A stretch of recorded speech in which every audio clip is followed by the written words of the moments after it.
जय गौरी शंकर। आप सभी स्वस्थ हों, प्रसन्न हों।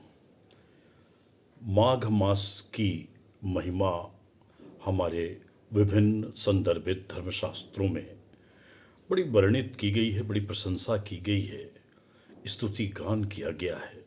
न जाने कितने असंख्य स्रोत इस पे बनाए गए हैं। हमारे ऋषियों की उपादेयता इसी से हमें स्पष्ट झलकती है।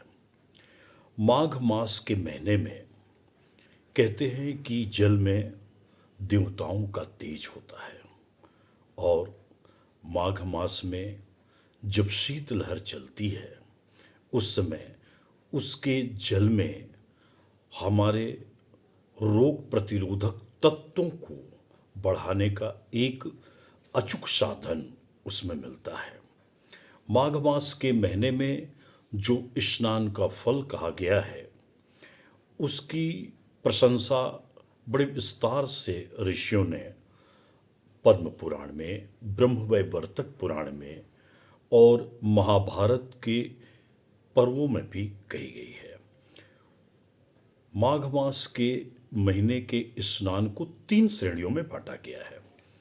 सूर्योदय के ठीक 1 घंटा और 36 मिनट पहले स्नान को अति सर्वोत्तम माना गया है।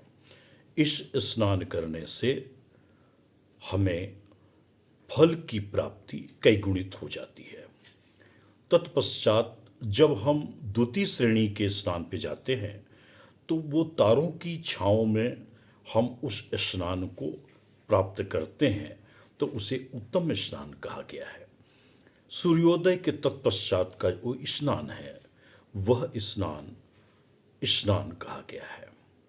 कहा जाता है, शास्त्रों में भी उल्लेखित है, आप बहुत सारे संदर्भित ग्रंथों का यदि आप आश्रय लें तो उसमें आपको यह जरूर ही प्राप्त होगा कि हम यदि किसी बावड़ी में या कुएं में स्नान करें, किसी अपने ग्राम के पास के सरोवर में या नदी में स्नान करें, उसका गुणाफल गुणित के आधार पर बढ़ते जाता है।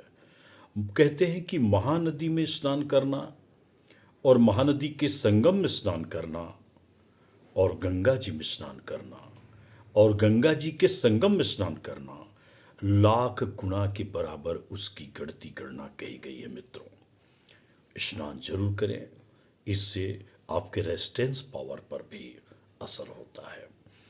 इस स्नान का महत्व एक बड़ी रोचक घटना हुई। एक सुब्रत नाम का एक ब्राह्मण था। वह नर्मदा नदी के तट पर रहता था और उसके दादा परदादा से ही पूर्वताई विभिन्न गांवों के समाज, हर प्रकार के समाज के साथ उनकी थी। वे उसके यजमान थे। ब्राह्मण बड़ा लालची था और संग्रही भी था। जहां से भी उसको दान, वस्तुएं, भूमि, गौ इत्यादि जो भी मिलता वह संग्रहित करते जाता। ऐसे तैसे करते करते वह ब्राह्मण इतना लालची हो गया कि गरीब अमीर को भी नहीं देखता, बल्कि चांडाल लोगों से भी वो दान लेने लगा। कभी कभी लालसा और लालच इतनी बढ़ जाती है कि व्यक्ति अपने आप को रोक नहीं सकता। ऐसे समय व्यतीत होते गया और उसकी अवस्था जो है वृद्धावस्था में आई। वृद्धावस्था में जब आई तो उसी समय उसके घर में घटना घटी। चोरों ने उसके संग्रहित बहुत सारे सामान लूट लपाट कर ले गए और वह ब्राह्मण रोता बिलखता पड़ा रहा। जब उसने अपने संग्रह के वस्तुओं की ये नश्वरता देखी तो उसको ज्ञान आया। यद्यपि वह वेद पुराण इत्यादि का ज्ञाता था, फिर भी वह यह गलती करते रहा। दूसरों को उसने केवल उपदेश देने का ही क्रम किया और ऐसे उपक्रमों का फल उसके सारे संग्रहित सामान की चोरी हो गई।